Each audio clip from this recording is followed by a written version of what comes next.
अनुमान का प्रयोग का विधान यहाँ बताएंगे।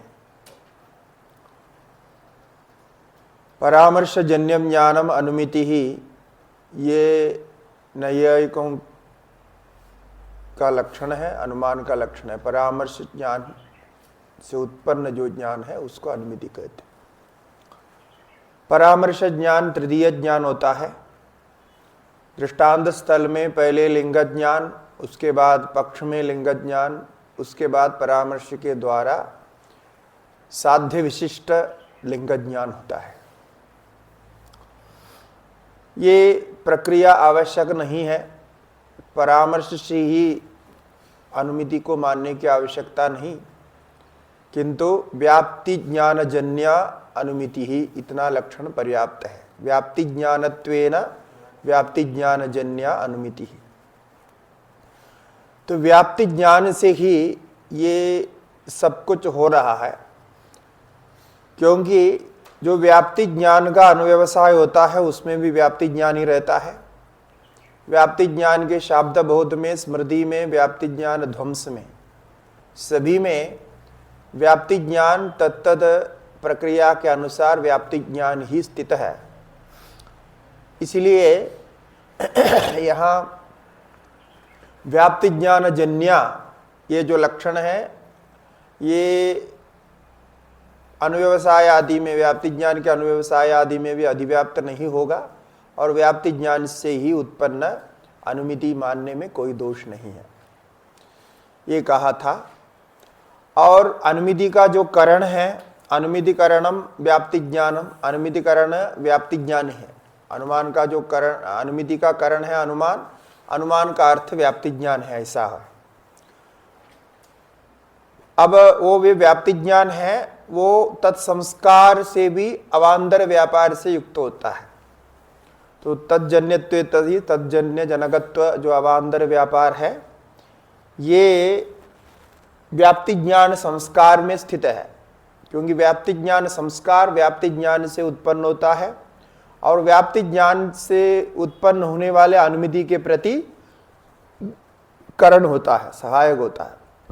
तो इसलिए व्याप्ति ज्ञान जन्य का जन्य भी ये हो रहा है। इसलिए तज्जन्यत्व सदी तज्जन्य जनकत्व जो व्यापार है, यह अवांतर व्यापार व्याप्ति ज्ञान जन्य संस्कार में आ गया। इस प्रकार व्याप्ति ज्ञान रूप करण और व्याप्ति ज्ञान रूप व्याप्ति ज्ञान संस्कार रूप अवांतर व्यापार, इनके द्वारा यहाँ व्यापारवद असाधारणम कारणम करणम, इसमें लक्षण घट जाएगा। तो इस प्रकार व्याप्ति ज्ञान करण बन करके, अनुमान बन करके अनुमिति को उत्पन्न करेगा। व्याप्ति ज्ञान जन्य अनुमिति उत्पन्न हो जाएगी।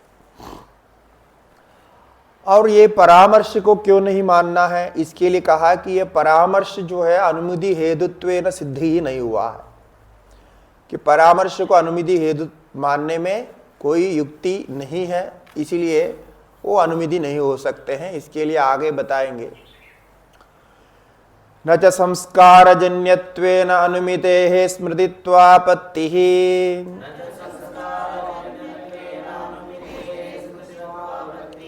स्मृति प्रागभावजन्यत्वस्य संस्कारमात्रजन्यत्वस्य वा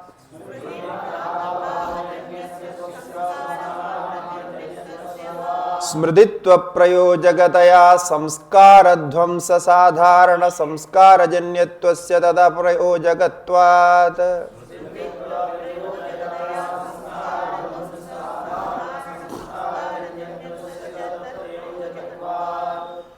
अब एक आशंका होती है, ये संस्कारजन्य ये कहने पर तो संस्कारजन्यत्वेन अनुमिति का स्मृतित्व आपत्ति आ जाएगी, क्योंकि संस्कारजन्य ज्ञान स्मृति है। यदि यहाँ व्याप्ति ज्ञान जो संस्कार है, व्याप्ति ज्ञान उत्पन्न संस्कार, उस संस्कार से उत्पन्न अनुमिति को मानेंगे, उस स्थिति में यह संस्कार जन्यत्व जो स्मृति का लक्षण है वो अधिव्याप्त होता है। यानी अनुमिति में भी स्मृति का लक्षण अधिव्याप्त होगा, क्योंकि संस्कार जन्यत्वेन तो संस्कार जन्यत्व रहेगा ही, तो इसीलिए संस्कार जन्यत्वेन अनुमिति का विशेष संस्कार जन्य है। तो विशेष संस्कार जन्य में सामान्य लक्षण व्याप्त रहता है। प्रत्येक मनुष्य में जैसा मनुष्यत्व रहता है, इसी प्रकार सर्व संस्कार जन्य स्मृतियों में या सर्व संस्कार जन्य में जहां भी होगा उसमें सर्व संस्कार जन्यत्व ये लक्षण रहेगा।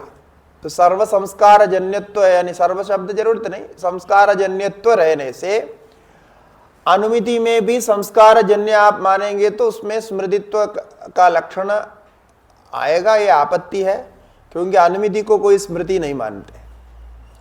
ये आपत्ति नहीं है, कहते न च संस्कार जन्यत्वेन अनुमिते है स्मृतित्वापत्ति ही। संस्कार जन्य होने के नाते स्मृति में जो लक्षण घटता है उसी को अनुमिति में भी घटाना है, तो अधिव्याप्ति हो जाएगा। ये जो आप कह रहे हैं ऐसे अधिव्याप्ति यहां नहीं होगी, क्योंकि ये जो स्मृति है उसकी प्रक्रिया कुछ अलग है। क्योंकि ये कहते हैं स्मृति प्राग अभाव जन्यत्वस्य, ये स्मृति का जो प्राग अभाव है, स्मृति का प्राग अभाव क्या है? स्मृति उत्पन्न होने के पहले स्मृति के प्राग अभाव रहेगी, प्राग अभाव रहेगा। स्मृति कोई भी कार्य उत्पन्न होने के पहले उसका प्राग अभाव रहता है। तो स्मृति उत्पन्न होने के पहले क्या रहेगा? स्मृति का प्राग अभाव रहेगा। तो स्मृति का प्राग अभाव क्या है? यहां स्मृति का प्राग अभाव है संस्कार, क्योंकि संस्कार से स्मृति उत्पन्न होनी है।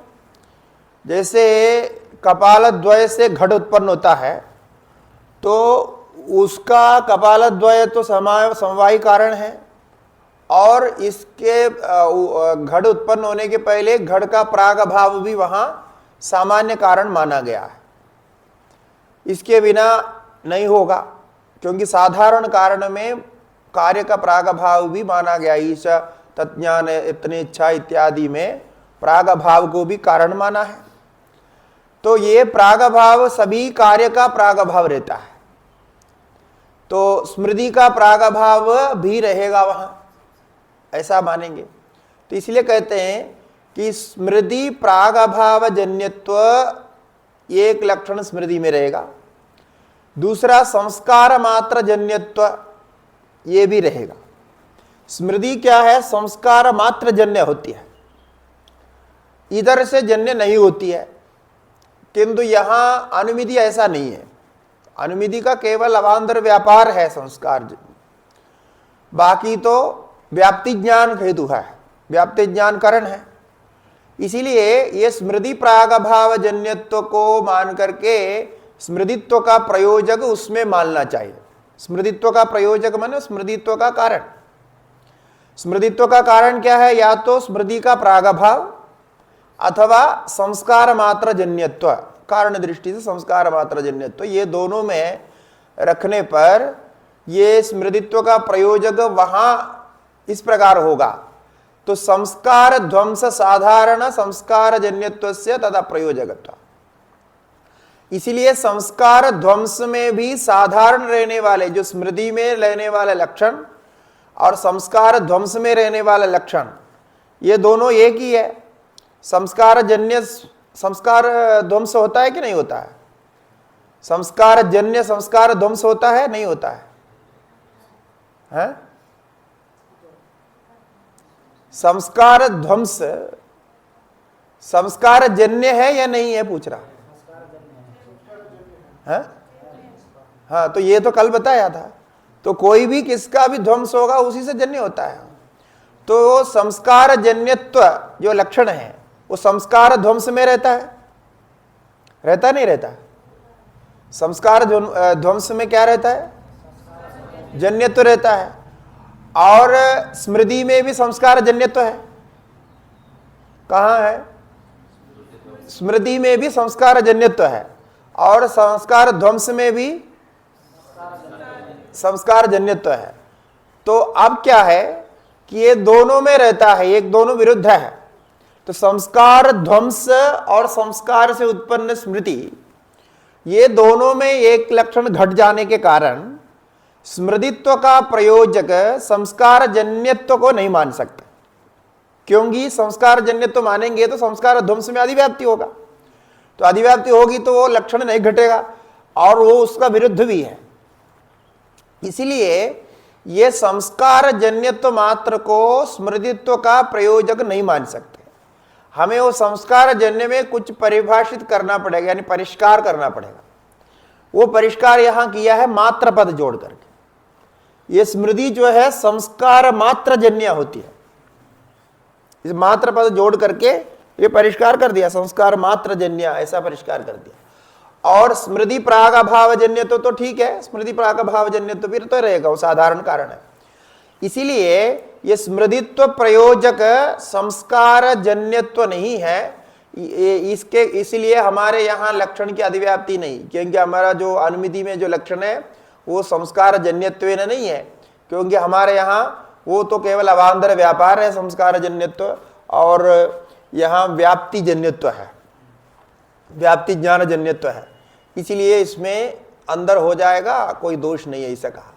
इसलिए संस्कार ध्वंस साधारण संस्कार जन्यत्व से, यानी स्मृतित्व में साधारण शब्द का प्रयोग करते समय इनका यहाँ ऐसा होता है कि यदि एक लक्षण 2-3 में जाता है और एक ही जो उक्त लक्षण है या उक्त कोई भी वाक्य है वो 2-3 में यदि घटता है तब उसको साधारण शब्द के द्वारा कहते हैं।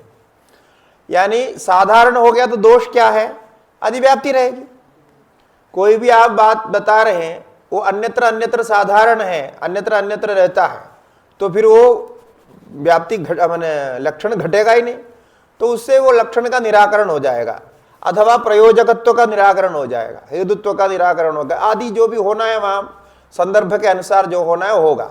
लेकिन साधारण शब्द ये सीखना है, नैयायिकों की भाषा की शैली है इनकी। अब ये आप जो नहीं समझेंगे तो ये साधारण शब्द क्या है, इसका कोई शब्द आपको अर्थ नहीं समझ में आएगा, ये इनकी पंक्ति लगाने की तरीका आपको आती नहीं है। इसलिए ऐसे ग्रंथ भी कोई पढ़ता नहीं, क्योंकि ये सामान्य में कहीं इसका अनुवाद करेंगे ना, अनुवाद करने वाले ये तो ऐसे ही साधारण बोलते के अनुवाद करेंगे, आपको कुछ भी समझ में नहीं आएगा साधारण क्या चीज है। इसलिए अपने आप बैठ करके इसको पढ़ नहीं सकते, इसको परंपरा से ही करना पड़ता है। सभी शास्त्र परंपरा से अध्ययन करना पड़ता है, लेकिन कोई कोई शास्त्र तो अपने आप कुछ पढ़ करके भी समझ सकते हैं, जैसे कोई काव्य है अथवा कोई पुराण आदि है, कथा है, तो आप कर सकते हैं। लेकिन ये जो दर्शन शास्त्र इत्यादि ऐसा नहीं कर सकते, इनको परंपरा से ही सीखना पड़ेगा, क्योंकि ये साधारण शब्द आया तो क्या समझना आया, तो कैसे पकड़ेंगे।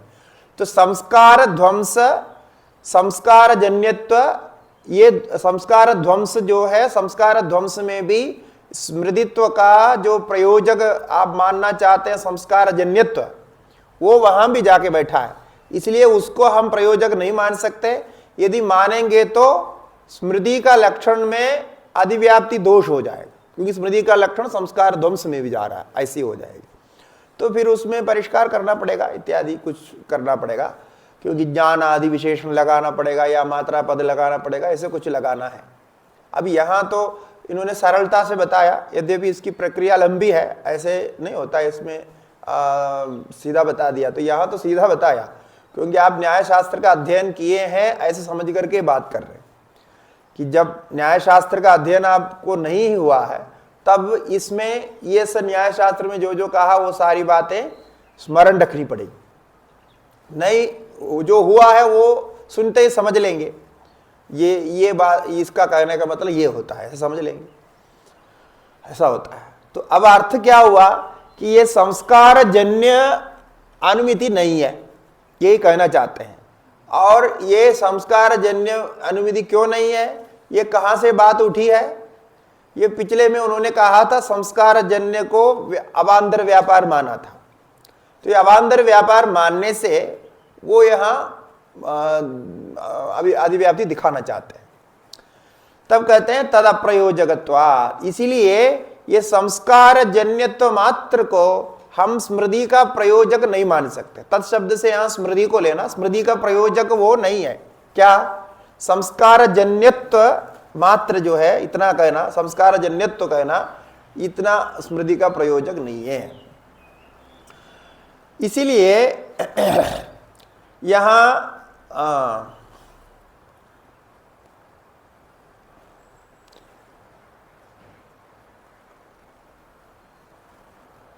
तो इसीलिए कहते हैं यह जो है लिंग ज्ञानादि असाधारण जन्यत्व होने से यहां अनुमिति में स्मृतित्व का प्रसंग नहीं आएगा। इतना आपको यहां से अर्थ लेना है। जो लक्षण कहा, लक्षण में क्या है कि हम केवल संस्कार मात्र जन्य या संस्कार जन्यत्व अनुमिति का लक्षण नहीं रखा। हमारे यहां क्या है कि वो व्याप्ति ज्ञान जन्यत्व है। तो लिंग ज्ञानादि असाधारण कारण इसके लिए है, व्याप्ति ज्ञान कारण है। स्मृति में व्याप्ति ज्ञान कारण है कि नहीं है? स्मृति में व्याप्ति ज्ञान का कोई कारण तो है ही नहीं, इसलिए स्मृति में वो लक्षण जाएगा नहीं।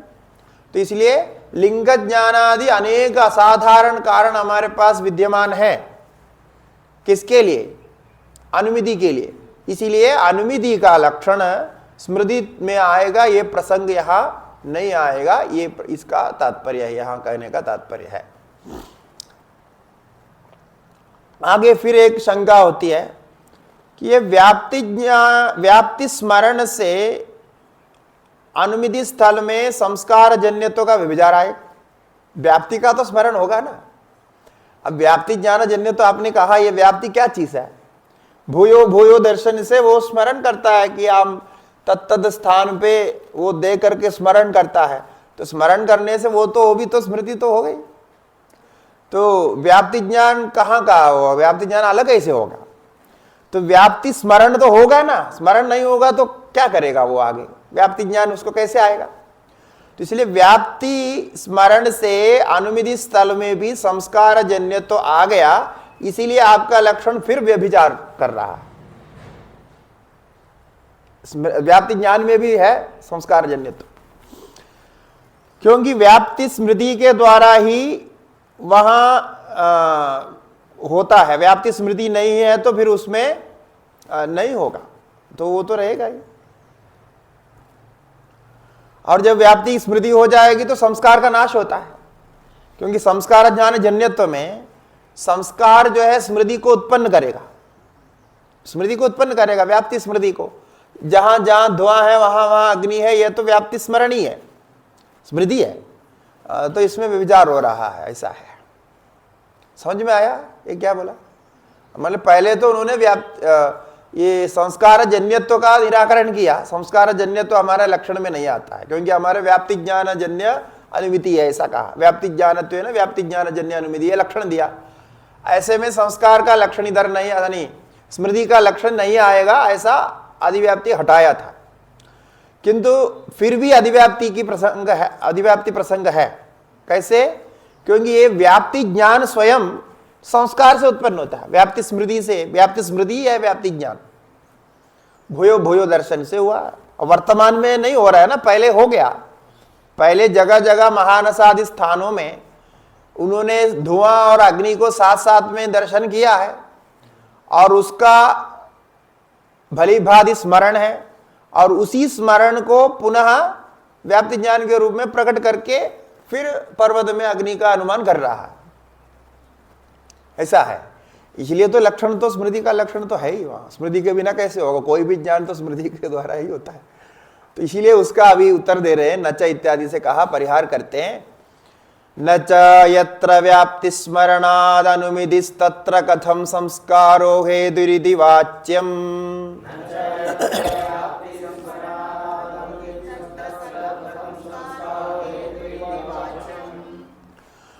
व्याप्ति स्मृति स्थलेपि तत्संस्कारस्यैव अनुमिति हेतुत्वात्।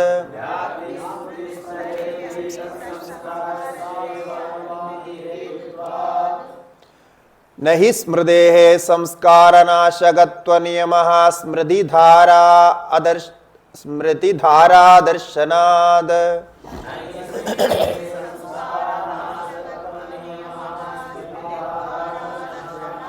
न च अनुद्बुद्ध संस्कारादपि अनुमित्यापत्तिः।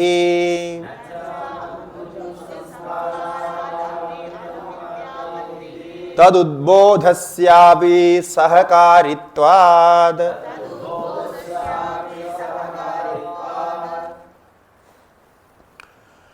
कहते हैं यत्र व्याप्ति स्मरणात् अनुमितिः तत्र कथम संस्कारो हेतुः इति न च वाच्यम्। ये आपको नहीं पूछना चाहिए कि जहां व्याप्ति स्मरण से अनुमिति होती है वहां कथम संस्कारो हेतुः, माने संस्कार अनुमिति का हेतु कैसे बनेगा, इस प्रकार आपको पूछना नहीं चाहिए। न च वाच्यम ऐसा जोड़ना है, न च पहले लगा है, वाच्यम अंत में है, बीच में प्रश्न है जिसका उत्तर दे रहे हैं। तो व्याप्ति स्मरण से ये अनुमिति होती है तो उसमें संस्कार को हेतु कैसे मानेंगे। तब यहां ऐसा है कि अनुमिति का पूर्ववर्ती हमको क्या है कि हमारा कारण का लक्षण क्या है, व्यापारवत असाधारणम कारणम करणम, ऐसा है। और वो करण क्या होना चाहिए, कारण होना चाहिए, क्योंकि कारण में से करण को निकाला जाता है। वो कारण का लक्षण क्या है, कार्य नियत पूर्ववर्ती। ये ध्यान देना, ये कार्य के नियत पूर्ववर्ती जो होगा उसी को ही हम कारण मानेंगे और उसी में से करण मानेंगे। कार्य का नियत पूर्ववर्ती होना चाहिए और उसमें भी असाधारण कारण होना चाहिए, तब उसको करण मानेंगे।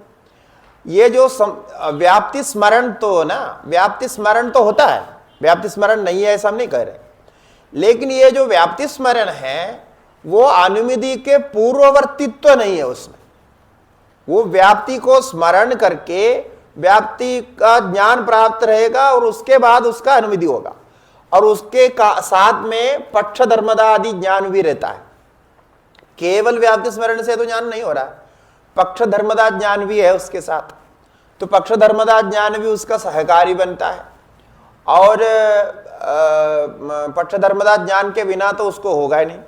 तो ये पक्ष धर्मदा ज्ञान और व्याप्ति स्मरण, इसके तुलना में देखा जाए तो ये व्याप्ति स्मरण के बाद में माने ये नियत पूर्ववर्ती ऐसा नहीं कह सकते, है तो वो है लेकिन पूर्व क्षण में वो नहीं है, पूर्व क्षण में उसका ज्ञान है। इसीलिए वो संस्कार जन्यत्व से स्मृति के बाद ये कहना चाहते हैं। अब ये व्यवस्था बनाए ना पड़ेगा इसके लिए, इसलिए बोलते हैं कि संस्कारो हेतुरिति न च वाच्यम, क्योंकि व्याप्ति स्मृति स्थलेपि, व्याप्ति स्मृति स्थल में, जिस स्थल में माने जिस स्थान में जहां व्याप्ति का स्मरण होता है, व्याप्ति स्मृति स्थल में, तद संस्कार से अनुमिति हेतुत्वात्, उसका व्याप्ति स्मृति स्थल में हम व्याप्ति ज्ञान जन्य संस्कार का ही अनुमिति हेतुत्व मानते हैं, क्योंकि वो स्मरण बोलने का मतलब वही है ना, उसमें हमारा कोई समस्या नहीं है। क्योंकि तत्संस्कार से, किसका संस्कार है, ये व्याप्ति ज्ञान जन्य संस्कार का, व्याप्ति ज्ञान जन्य संस्कार को ही हम वहां मानेंगे। तो व्याप्ति ज्ञान जन्य संस्कार को मानेंगे तो वही व्याप्ति ज्ञान हो गया, व्याप्ति स्मरण हो गया।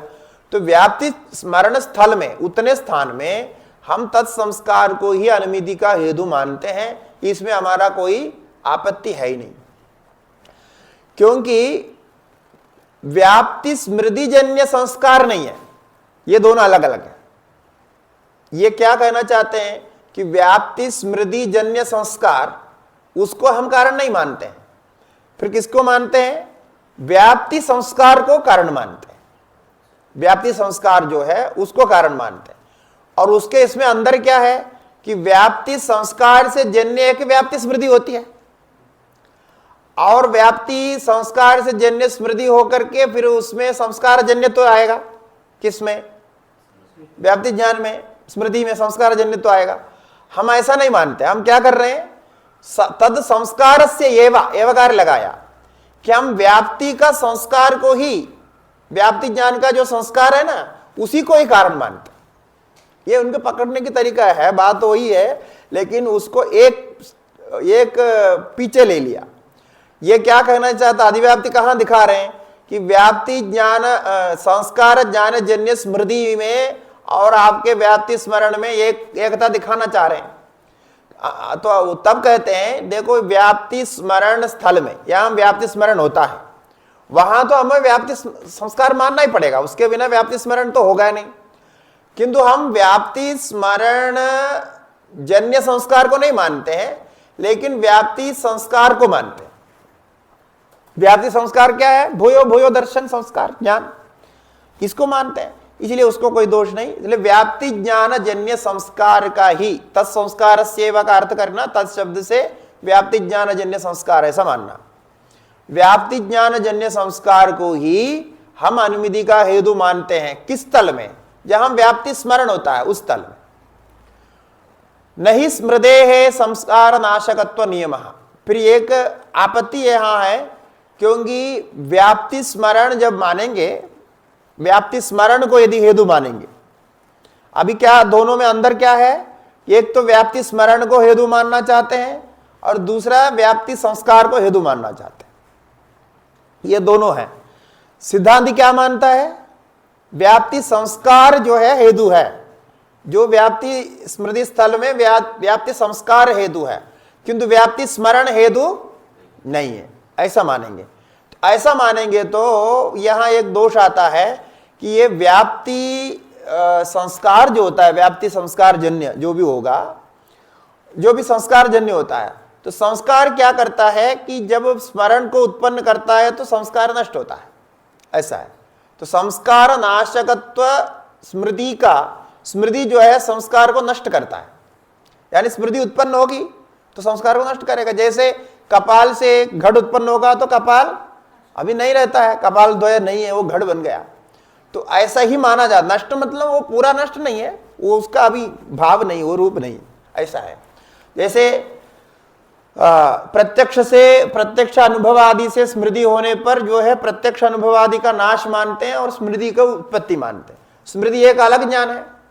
इसी प्रकार स्मृति उसमें जो संस्कार बनेगा, संस्कार से जब स्मृति बनेगी तो स्वाभाविक है संस्कार उसका नाश होगा। स्मृति जो है संस्कार को नष्ट करती है, स्मृति आ गई ऐसा। अब वो संस्कार नहीं। क्यों संस्कार नहीं है? क्योंकि संस्कार जो है दिखाई नहीं पड़ता है। संस्कार एक अदृश्य भाव है। अदृश्य जो है माने भाव है ना, संस्कार नाम का एक गुण है। वो भावना संस्कार, वेग संस्कार, ये सब संस्कार, तो ये एक अदृश्य भाव है। तो वो जो अदृश्य भाव होने पर उसकी उत्पत्ति माने जो उससे कार्य जब उत्पन्न होगा, स्मृति तो दृश्य है, यानी स्मृति हमें दिखाई पड़ती है, संस्कार दिखाई नहीं पड़ता, संसार वासना आदि दिखाई नहीं पड़ती। तो इसलिए उसका नाश मानना पड़ेगा। किसका? संस्कार का नाश। कब? स्मृति के उत्पन्न होने पर। ये नया एक मानते हैं, ऐसे उनका विचार है, इनकी पद्धति है। लेकिन हम ऐसा नहीं मानते। अब सिद्धांत कहते हैं हम इस बात को नहीं मानते कि नहीं स्मृतेः संस्कार नाशकत्व नियम, यानी स्मृति का संस्कार नाशकत्व नियम हम नहीं मानते। स्मृति से संस्कार नष्ट हो जाते हैं, यह जो नियम आपने बना रखा है ये हम नहीं मानते हैं। क्यों नहीं मानते हैं? कारण क्या है? क्योंकि स्मृति धारा दर्शनात्, स्मृति की धारा दिखाई पड़ती है, यानी एक की स्मृति बार बार आती है, एक के बाद आती है। यदि वो संस्कार नष्ट हो गया भला, तो फिर वो स्मृति को कैसे उत्पन्न करेगा? एक स्मृति आ गई, अब वो घट स्मृति पहले आ गई, बाद में फिर घट स्मृति, फिर घट स्मृति, तो एक एक क्षण में स्मृति आती जाती है। पहले भी आ गई, बाद में भी आ गई। आपने घड़ को एक ही बार देखा, लेकिन स्मृति बार बार आ रही है। तो यदि पहले बार की स्मृति में वो उसका संस्कार नष्ट हो गया, तब तो फिर पुनः उत्पत्ति नहीं होनी चाहिए स्मृति की। एक बार याद कर लिया, हो गया, फिर तो नहीं होनी चाहिए, लेकिन फिर आती रहती। इसका मतलब संस्कार नष्ट नहीं होता है। संस्कार तो ब्रह्म ज्ञान, जब ज्ञान होता है तब नष्ट होता है। ये लोग तो ऐसा नहीं मानते, हम ऐसा मानते हैं। तो तब तक वो रहता है। इसीलिए तो अलग अनेक जन्म उत्पन्न होता है कि तत्त स्मृति रहती है। और उस स्मृति को, संस्कार को नष्ट करने के लिए उसके विपरीत एक प्रत्यय निकाल करके विपरीत प्रत्यय संस्कार करना पड़ेगा योग सूत्र के अनुसार। वितर्क बाधने प्रतिपक्ष भावनम इत्यादि है, प्रतिपक्ष भावना करनी पड़ेगी। तो वो उसी से वो संस्कार, पूर्व संस्कार नष्ट होकर के दूसरे संस्कार आएगा। आप संस्कार को सीधा नष्ट नहीं कर सकते। संस्कार को नष्ट करने का मतलब ये है कि आप उसके अलग संस्कार बना दो। आपका कोई गलत संस्कार है तो वो नष्ट नहीं हो रहा है, तो उसी स्थान पे एक अच्छा संस्कार का अभ्यास कर दो, एक अच्छा कार्य आरंभ कर दो। यही तो तपस्या है, नियम है। हम लोग जो यम नियम आसन आदि का, प्राणायाम इत्यादि का अभ्यास करते हैं, साधन का अभ्यास करते हैं, इसका मतलब यही है ना कि जो वर्तमान संस्कार है उसको परिवर्तित करके नए संस्कारों को उत्पन्न करना। तब धीरे धीरे वो संस्कार कमजोर पड़ जाएगा, वो स्मरण देने लायक नहीं रहेगा। फिर भी कभी कभी जब उसको अवसर मिलेगा तो आएगा, वो जाएगा तो नहीं, लेकिन ये संस्कार बलवान होने पर उस संस्कार को दबो जाता है, तो दबो करके उसको खत्म कर देता है, ना के बराबर कर देता है। आने पर भी उसमें शक्ति नहीं रहेगी। ऐसा ही होता है ना, यही तो साधन कर रहे हैं। साधन का मतलब इतना ही है कि हम इधर से उधर बदल रहे हैं, तो बदलते बदलते बदलते वो नष्ट होता है जैसा है, ये हम मानते हैं। लेकिन वस्तुतः इसको ऐसा मानना ही पड़ेगा, क्योंकि स्मृति धारा दर्शना, स्मृति की धारा, संतत धारा दिखाई पड़ती है, बार बार वो स्मृति हो रही है, इसलिए वो ऐसा मानना पड़ेगा। ऐसा आप जो नियम मानते हैं ऐसा नियम नहीं है, क्योंकि नैयायिकों की क्या मान्यता है इसको आप स्मरण रखिए, अच्छा है। नैयायिक मानते हैं कि विभु के जो विशेष विभु तत्व है ना, विभु पदार्थ द्रव्य जो भी है, तो विभु द्रव्यों का जो विशेष गुण होता है, विभु द्रव्य जो आत्मा जो है विभु द्रव्य है, तो विभु द्रव्यों का जो विशेष गुण होता है, उन विशेष गुणों में एक विशेष स्वभाव रहता है। वो क्या है? स्व उत्तरवर्ती विशेष गुण नाश्यत्व रहता है उसमें। माने विभु के जो विशेष गुण हैं वो क्या है कि स्व उत्तरवर्ती विशेष गुण नाश्य होता है। यानी विभु का एक विशेष गुण आएगा तो दूसरे विशेष गुण आने पर वो पहले वाला विशेष गुण को नष्ट कर देगा। ये किसमें है? सभी में नहीं है, केवल विभु द्रव्यों में है। विभु द्रव्य हमारे यहां कौन कौन है? हाँ, दिक्, आकाश, काल, आत्मा, ये सब विभु द्रव्य है। तो ये विभु द्रव्यों में ये विशेष गुण है। उनके विभु द्रव्य के विशेष गुण जितने भी है, जैसा आत्मा के विशेष गुण है, ये इतने विशेष गुण, बुद्धि आदि सब आत्मा के विशेष गुण है। तो ये स्मृति भी, उसमें भावना नामक संस्कार भी है उसके विशेष गुण। तो ये भावना नामक संस्कार में ये है कि जब स्मृति रूप संस्कार, स्मृति उत्पन्न होगी, वो भी एक विशेष गुण है आत्मा का, ज्ञान रूप से विशेष गुण है, बुद्धि का विशेष गुण। वो उत्पन्न होने पर पूर्व जो विशेष गुण, भावना नामक विशेष गुण नष्ट होता है। ये उन्होंने प्रक्रिया बना रखी है, जबकि ऐसा होता नहीं है, लेकिन वो बना रखा है, ऐसा है उनका नियम है। इसके अनुसार ये बोल रहे हैं, ये नियम बनाया, वो नियम हम मन नहीं मानते हैं, बोल रहे हम ऐसा नहीं मानते। इसलिए बार बार ज्ञान उत्पन्न होता है, तो ये ज्ञान उत्पन्न होगा, बार बार ज्ञान नष्ट भी होता है। ऐसे न्यायिकों के वहां ऐसा है, एक ज्ञान नहीं रहता, बार बार उत्पन्न होगा, बार बार नष्ट होगा। तो इस ऐसा ही मानते हैं। इसीलिए आप जो मानते हैं उसको हम स्वीकार नहीं करते हैं। इसलिए यहां संस्कार नाशत्व नियम नहीं है, हमारे यहां नहीं है। और दूसरी बात क्या है? नच अनुद्बुद्ध संस्कारादपि अनुमित्यापत्ति ही उद्बोधस्यापि सहकारित्वा। अब यहां संस्कार में वो दो रूप मानते हैं। एक उद्बुद्ध संस्कार, अर्थात जो प्रकट हो गया संस्कार, अभी काम करना चालू हो गया, उसको बोलते हैं उद्बुद्ध संस्कार। और दूसरा है अनुद्बुद्ध संस्कार। आपके अंदर बहुत सारे संस्कार है, अभी उद्बुद्ध नहीं है, प्रकट नहीं हुआ, बोध स्थल में नहीं आया है, वो कहीं चुप करके बैठा है, जब काम समय आएगा तभी आएगा। और ऐसे संस्कार हमारे पास पड़े रहते हैं। तो ये उद्बुद्ध संस्कार, अनुद्बुद्ध संस्कार में ये उद्बुद्धत्व एक विशेष प्रकटी भाव है, यानी प्रकटी भाव को ही उद्बोध कहा जाता है। इसमें उद्बोध को अभिव्यक्ति भी कहते हैं। और दूसरा उद्बोध का मतलब यहां क्या है कि फल जनन सामर्थ्य हो गया, ये उद्बोध का मतलब है कि फल उत्पन्न करने में वो संस्कार अभी तैयार हो गया। फल जनन सामर्थ्यम उद्बोधः ऐसा बोल सकते हैं, अथवा फल जननम प्रति अभिमुखी भावः, फल उत्पन्न करने के प्रति जब अभिमुखी भाव होगा उसको कहते हैं उद्बोध, उद्बुद्ध ऐसा कहते हैं। तो उस उद्बुद्ध को, उस उद्बुद्धता भी ये संस्कार में आएगी। कहते हैं अनुद्बुद्ध संस्कारात भी अनुभूति आपत्ति, ऐसा हमारे यहाँ नहीं है। उद्बुद्ध संस्कार से जैसा हो रहा है ऐसा अनुद्बुद्ध संस्कार से भी हो जाएगा, क्योंकि आप व्याप्ति संस्कार से सीधा मान रहे हैं ना अनुमिति को।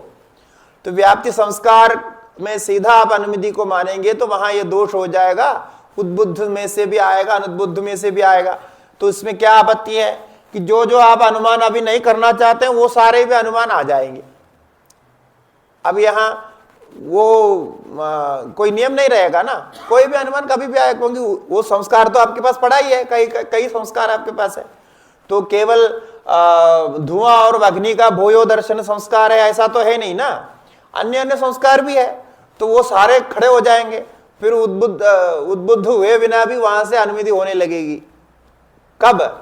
जब आप व्याप्ति संस्कार को यहां कारण मानेंगे, जैसा पूर्व में कहा ना, व्याप्ति स्मृति स्थले तत्संस्कार से अनुमति हेतुत्व मानेंगे, व्याप्ति संस्कार को ही अनुमति का कारण मानेंगे, तब ये व्याप्ति संस्कार के जैसे बहुत सारे संस्कार भी रहेंगे तो वो सारे संस्कार तत्तद अनुमति को उत्पन्न करता रहेगा। ये आपत्ति है, क्यों? संस्कार का कोई नियामक नहीं रहेगा ना, कौन से संस्कार कब आना है ये कोई नियम नहीं है। कोई भी संस्कार कभी भी आएगा, संस्कार तो पढ़ाई है वहां। कहते हैं नहीं नहीं ऐसा नहीं होगा, क्योंकि हम क्या है कि उद्बोधस्य, ये उद्बोध जो प्रकटी भाव है, फलोन्मुखी भाव जो है, उसको भी हम सहकारी कारण मानते हैं। वो सहकारी है, वो कारण ही है। मतलब अब क्या हुआ कि केवल संस्कार उत्पन्न नहीं करेगा, उद्बुद्ध संस्कार उत्पन्न करेगा अनुमिति को, वो उसको कारण मानेंगे। उद्बुद्धत्व भी वहां कारण है, प्रकट नहीं हुआ है तो फिर प्रकट नहीं कैसे होगा? तो प्रकट होना चाहिए। इसीलिए सभी संस्कार से नहीं होगा, जो संस्कार उद्बुद्ध होगा उसी से होगा। अब उद्बुद्ध कैसे होगा? उद्बुद्ध होने के लिए उसका कोई लक्षण उसको दिखाई पड़ेगा, जैसा लिंग दर्शन होगा। लिंग दर्शन होगा तो वहां वो उद्बोध उत्पन्न होगा। कोई भी संस्कार हमारा कब उद्बुद्ध होता है? जब उसके लिए कोई निमित्त प्राप्त होता है, क्योंकि संस्कार जो है कार्य तभी करता है निमित्त को प्राप्त करके कार्य करता है। तो निमित्त मिलने पर वो नैमित्त को बन करके कार्य करेगा। तो अब जो पर्वतो अग्निमान धूमाद ये अनुमान करने की इच्छा है इसके अंदर प्रकट हो गई। उसका कारण क्या है कि पक्ष में धुआं दिख रहा है और पक्ष में अग्नि है कि संशय हो गया। तो ये धुआं दिखने से, वो धुआं जो है ये भूयो दर्शन वाले जो व्याप्ति संस्कार है उसको उद्बुद्ध कर देगा। ये ठीक है प्रक्रिया, वो देख लिया बस। जैसा अभी कोई आपके शत्रु है, वो शत्रु रास्ते पे जाता है, देख करके आपको गुस्सा हो जाता है। क्रोध आपके पास है, क्रोध का संस्कार है, लेकिन जब तक वो शत्रु ना दिखाई पड़े तब तक वो नहीं होता। तो शत्रु का वहां से निकलना जो है क्रोध संस्कार को उद्बुद्ध कर देता है, उद्बोध कर देता है। फिर तो क्रोध आएगा, फिर उसके बारे में चिंतन करेंगे, ऐसा होता है ना। इसी प्रकार कोई कोई निमित्त होगा, वो निमित्त के कारण उसका उद्बोध संभव है। इसलिए पक्षधर्मता भी यहां काम आएगा और ये सब मिलकर के होता है। अभी बहुत सारे सामग्री इसमें जुड़ते हैं। ये एक तो पक्षधर्मता तो है ही, और वो देखने पर होता है। फिर उसका संशय हो गया, संशय भी वहां है। यदि संशय नहीं है तो फिर ये व्याप्ति स्मरण आदि का कोई मतलब ही नहीं, संशय भी है और इत्यादि बहुत सारे हैं वहां निमित्त। सहकारी रूप से बहुत सारे कारण है, इसमें से एक सहकारी ये भी हो जाएगा। उसमें क्या, उद्बोधस्या भी सहकारित्व, सहकारी होने पर यह निश्चय हो गया। तो अभी क्या निश्चय हुआ कि हमारा जो व्याप्ति ज्ञान जन्यत्व लक्षण है अनुमिति का, ये स्मृति में भी अधिव्याप्त नहीं है और स्मृति व्याप्ति स्मरण में भी अधिव्याप्त नहीं है। और इससे ये जो है स्मृति व्याप्ति स्थल में व्याप्ति संस्कार से हम मानेंगे, व्याप्ति संस्कार मानेंगे, व्याप्ति जन्य स्मृति का संस्कार नहीं मानेंगे। तो ऐसे करके करेगा और उसमें सहकारी रूप से उद्बुद्धत्व भी रहने दो, उसमें कोई दोष नहीं। ऐसे करके इतना तो हो गया, ये लक्षण की सिद्धि चल रहा है। एवं च अयम धूमवान इति पक्षधर्मदा ज्ञानेन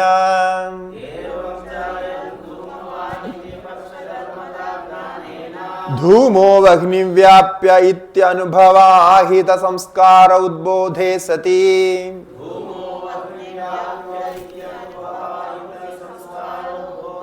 वह्निमान् इत्यनुमितिर्भवति न तु मध्ये व्याप्ति स्मरणम् तज्जन्य वह्निव्याप्य धूमवान् इत्यादि विशेषण विशिष्टं ज्ञानं वा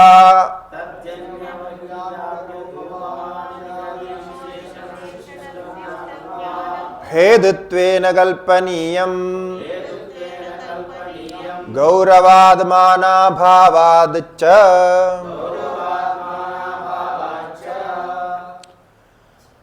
पक्षधर्मदा ज्ञानेन एवं च मन इस प्रकार से ये जो चर्चा अभी चली थी शास्त्रार्थ, ये शास्त्रार्थ के दृष्टि से ये निर्णय होने से व्याप्ति ज्ञान जन्यत्व ही अनुमिति है, ऐसा निर्णय होने से क्या होगा आगे, अभी वो प्रकार दिखा रहे हैं, उसका अभिनय करके दिखा रहे हैं। अयम धूमवान इति पक्षधर्मदा ज्ञान, पक्षधर्मदा ज्ञान क्या है, अयम पर्वतः धूमवान, ये पर्वत धूम वाला है, अर्थात पर्वत में धूम का दर्शन हो रहा है, ये प्रत्यक्ष ज्ञान है, ये पक्षधर्मदा ज्ञान के द्वारा। पक्षधर्मदा का अर्थ क्या है, पक्षस्य धर्मः पक्षधर्मः तत्ता पक्षधर्मता, पक्ष का जो धर्म है पक्ष धर्म है, धर्म मतलब उसमें रहने वाले के विशेष गुण। इसमें जो तल प्रत्यय किया है वो स्वार्थे तल, ऐसा सूत्र आता है, वार्तिक आता है, स्वार्थे तल, ये स्वार्थ में तल प्रत्यय किया है, ये पक्ष धर्मता का अर्थ पक्ष धर्म ही है और कुछ नहीं। यानी पक्षस्य धर्मः पक्ष धर्मः जो कहा वही पक्ष धर्मता है। वो जो पक्ष धर्मता है वो क्या है कि धूमादि स्थल में धूमादि लिंगवत्ता, ये हो जाएगा। पक्ष धर्मता क्या है, पर्वत में धूमादि लिंग रूप से प्राप्त होना, ये होगा। और उसके ज्ञान से, पक्ष धर्मदा ज्ञान माने उसी के ज्ञान से क्या ज्ञान होगा, पक्ष धर्मदा ज्ञान से आपको क्या ज्ञान होगा कि लिंग प्रकार का पक्ष विशेष ज्ञान होगा, विशेष ज्ञान होगा कि ये पक्ष जो है ना, ये जो धूम है पक्ष धर्म है, ये लिंग है अर्थात हेतु है। केवल धूम को जाना तो नहीं होगा ना, वो धूम को हेतु के रूप में भी जानना पड़ेगा। पर्वत में धूम है, इससे क्या करना, पर्वत में धूम है, पर्वत में पेड़ है, पर्वत में पत्थर है, पर्वत में नदी है, पानी है, कुछ भी है, तो उससे क्या मतलब है। पर्वत में वो रहने मात्र से नहीं होगा, क्योंकि पर्वत में रहने वाला धूम अब एक और धर्म से युक्त है, वो क्या है, लिंग भी है। वो उस धूम को हम लिंग प्रकारकत्व न जान रहे हैं, ऐसे खाली धुआं जान करके क्या करेंगे, वो धुआं है ऐसा जानने से नहीं प्रयोजन है। धूम को लिंग रूप से जान रहे हैं। लिंग रूप से क्यों जानना पड़ता है, क्योंकि हमको वहां पक्ष में अग्नि का अनुमान करना है। अनुमान क्यों करना पड़ता है,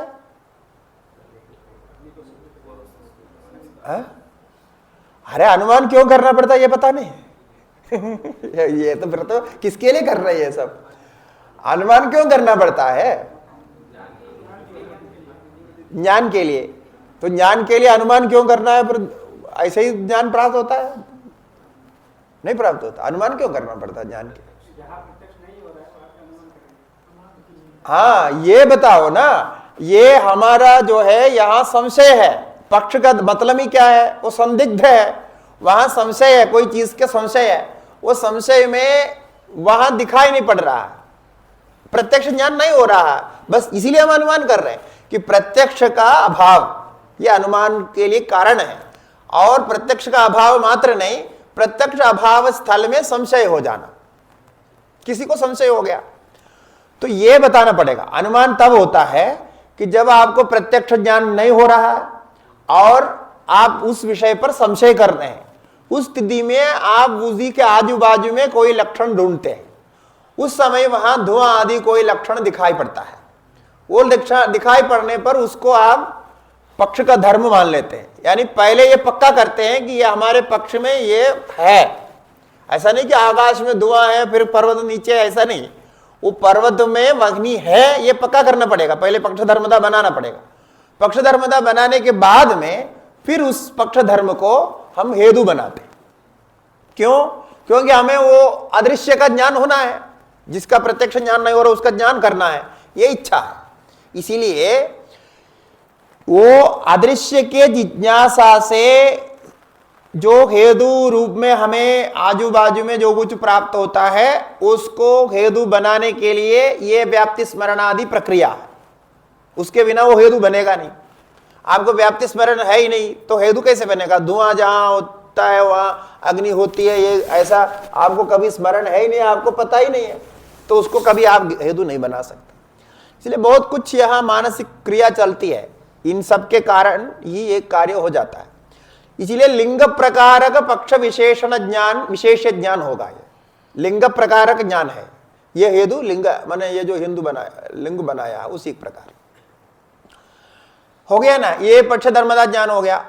अब कहते हैं तब उसके बाद धूमो वह्नि व्याप्य इति अनुभव आहित संस्कार उद्बोधे सति। अब संस्कार उद्बोध को लाया इन्होंने, क्या किया कि ये धुआं जो है ना, ये धुआं ऐसे सामान्य धूम नहीं है, ये वग्नि व्याप्य धूम है, यानी व्याप्ति का स्मरण हो गया। वग्नि व्याप्य कहने के लिए क्या करना चाहिए? व्याप्ति का स्मरण चाहिए। तो व्याप्ति ज्ञान हो गया। व्याप्ति ज्ञान के द्वारा उस अनुभव के द्वारा अनुभव ये अनुभव पहले से है, उस अनुभव के द्वारा आहित संस्कार उद्बोध, ये आपने कहा ना, उसके द्वारा वो संस्कार उद्बुद्ध होता है। आहित संस्कार माने उसके द्वारा धारण किया हुआ जो संस्कार, ये आहित जो शब्द बना है ना, ये धारण करने के अर्थ में आहित संस्कार निष्ठा रूप है, ये धातु का निष्ठा रूप है। आहित संस्कार उसके द्वारा धारण किया हुआ संस्कार, बार बार दे करके धारण किया हुआ ऐसे आहित जो संस्कार है, उस संस्कार के द्वारा उद्बोधे सती, उस संस्कार का उद्बोध होने पर, उत्पन्न होने पर, अब क्या हुआ? उत्पन्न होने पर तो वह्निमान इत्यानुमिदिर भवति, तब वह्निमान ऐसे अनुमिति होता है। पर्वतो वह्निमान ये अनुमिति हो जाती है, बस इतना ही है। किंतु उन्होंने क्या कहा था? उनके यहां व्याप्ति ज्ञान, हाँ, पहले पक्ष धर्मदा ज्ञान, फिर व्याप्ति ज्ञान, फिर व्याप्ति स्मरण, फिर पक्ष धर्मदा ज्ञान, पुनः फिर जो है लिंग परामर्श, फिर लिंग परामर्श के बाद लिंग परामर्श ज्ञानम जन्यम ज्ञानम अनुमिति, ऐसे होता है। ऐसी प्रक्रिया थी उनके वहां, तृतीय ज्ञान चाहिए था, दृष्टांत का स्मरण भी हो। तब कहते हैं वो उसकी कोई आवश्यकता नहीं, न तो मध्य व्याप्ति स्मरणम, बीच में व्याप्ति स्मरण को मानने की आवश्यकता नहीं, क्योंकि व्याप्ति ज्ञान के बाद वो व्याप्ति स्मरण मानते हैं, वो इसी भी आवश्यकता नहीं। और तज्जन्य वह्नि व्याप्य धूमवान इत्यादि विशेषण विशिष्ट ज्ञान, जिसको परामर्श आप कहते हैं, परामर्श का लक्षण दिया कि वो जो व्याप्ति स्मरण से जन्य वह्नि व्याप्य धूमवान, ये जो परामर्श ज्ञान है, ये विशेषण विशिष्ट ज्ञान की भी कोई आवश्यकता नहीं है। न च कल्पनीयम, न तो कल्पनीयम, इसको कल्पना करनी नहीं चाहिए, क्योंकि गौरवाद, ये गौरव है, माने बहुत लंबी चौड़ी प्रक्रिया होगी, अनावश्यक प्रक्रिया है।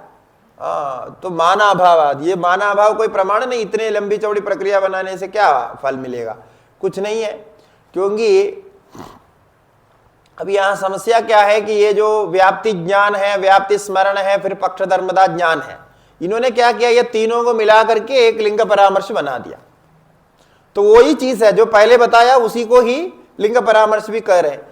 तो ये लिंग परामर्श का कोई अलग मानने के लिए कोई प्रमाण नहीं है, क्योंकि प्रमाण होता तो गौरव होने पर भी हम मानते, इसलिए प्रमाणाभावाद मानाभावाद कहा। गौरव दोष तब है जब प्रमाण के बिना अनावश्यकता, मतलब आवश्यकता नहीं है, उस स्थिति में आप कुछ कल्पना करते हैं तब गौरव दोष लगता है। यदि प्रमाण सहित कल्पना करते हैं, उसकी आवश्यकता भी है, तब तो गौरव दोष नहीं होता है, कितने भी लंबे आप कर सकते हैं। अब लंबे करने में क्या है, अब 9 10 जहां करना है वहां 9 भी हो जाए तो एक कम तो मानेंगे आप, फिर 10 हो गया, 9 से काम चलेगा तो फिर 10 क्यों चाहिए, ऐसे करके मानेंगे। अब वो मानने में है, लेकिन गौरव दोष का यही मानदंड है कि गौरव दोष वही माना जाता है जहां आवश्यकता ना हो और प्रमाण के बिना आप कल्पना करता हो। किंतु यदि वही कल्पना प्रमाण सहित करेंगे तब तो उसको गौरव दोष नहीं मानेंगे, उसकी आवश्यकता भी है, प्रमाण के सहित भी है, तब नहीं मानेंगे। इसलिए प्रमाण नहीं है कहा माना अभावात, क्योंकि यदि व्याप्ति स्मरण को ही परामर्श ज्ञान का अनुमिति हेतुत्व मानेंगे, माने व्याप्ति स्मरण का ही परामर्श ज्ञान के अनुमिति हेतुत्व रूप से मानेंगे, व्याप्ति स्मरण तो होना ही है परामर्श होने के लिए मानेंगे, तो वो तो प्रामाणिक हो जाता सीधा सीधा। लेकिन गौरव दोष उस समय नहीं होता, किंतु यहां क्या हो रहे हैं कि ये इन सबको मिलाकर के अनुमिति हेतुत्व में कोई प्रमाण नहीं है।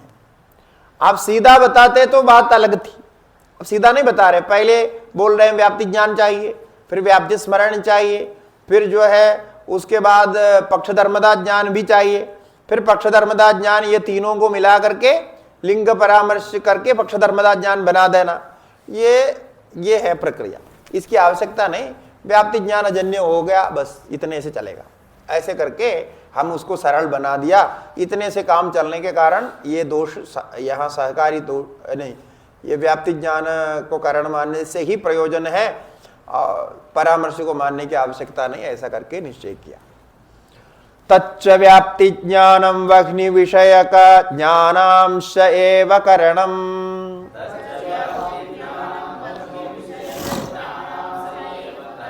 नदु पर्वद विषयक ज्ञानांश इति पर्वदो वह्निमान इति ज्ञानस्य,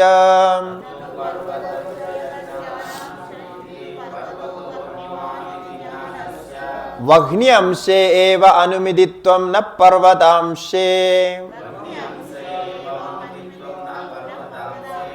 तदंशे प्रत्यक्षत्वस्य उपपादितत्वाद्।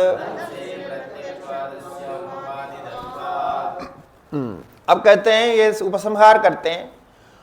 देखिए, ये जो व्याप्ति ज्ञान है, तच्च व्याप्ति ज्ञानम, माने पूर्वोक्त जो शास्त्रार्थ के द्वारा निर्णीत जो व्याप्ति ज्ञान है, ये व्याप्ति ज्ञान वह्नि विषय का ज्ञानांश में ही कारण रूप से काम करता है, पर्वत विषय में नहीं। क्योंकि पर्वतो वह्निमान इस प्रतिज्ञा अंश में एक पर्वतांश है, एक वह्नि अंश है,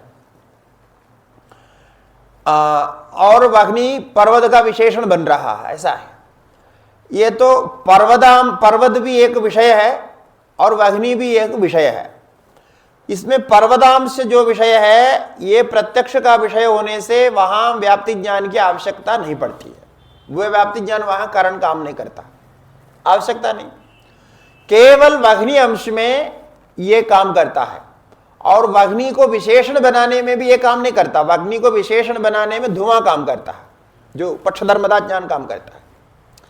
इसलिए यह प्रक्रिया है, माने ये एक तो धुआं है वहां, दूसरा पर्वत है, तीसरे वह्नि है। तो इसमें वह्नि अंश में ही हम कारण की बात करते हैं, बाकी अंश में नहीं है, ये कहना चाहते हैं। इसलिए पर्वतो वह्निमान, इसमें जो अंश द्वय हम देखते हैं, तो वह्नि विषय का ज्ञानांश ही यहां कारण के लिए योग्य है, यानी इसका ही एक कारण बनेगा। कौन? व्याप्ति ज्ञान विषय का ज्ञानांश में ही कारण बनता, न तो पर्वत विषय का ज्ञानांश। पर्वत विषय का ज्ञानांश में यह कारण नहीं बनेगा। तो पर्वतो वह्निमान यदि ज्ञानस्य, ये पर्वतो वह्निमान इस प्रकार जो ज्ञान है, इसमें वह्नि अंश एवं अनुमितित्वम, वह्नि अंश में ही अनुमिति भाग है, यानी अनुमिति अंश वह्नि अंश में ही है। यद्यपि पर्वतो वह्निमान ऐसा कहा जाता है, इसमें अनुमिति ज्ञान तो वह्नि का ही है, क्योंकि वह्नि ही, मात्र वह्नि ही अदृश्य है, बाकी सब दृश्य है, प्रत्यक्ष है। न पर्वतांश में भी नहीं, क्योंकि तदंशे प्रत्यक्ष से उपपादितत्वात्, उस अंश में प्रत्यक्ष की बात हमने पहले प्रत्यक्ष खंड में आपको बता दी। वह कहा था अदएव पर्वतो वह्निमान इत्यादि ज्ञानमपि वह्नि अंशे परोक्षम पर्वतांशे अपरोक्षम, ये वाक्य कहा था वहां पहले। तो पर्वतो वह्निमान इत्यादि स्थल में भी वह्नि अंश में परोक्षत्व माना है, पर जो परोक्ष है वही अनुमान का विषय माना, और पर्वतांश में अपरोक्ष माना है, प्रत्यक्ष माना है, इसलिए वहां कोई समस्या नहीं, ऐसा पहले बताया था।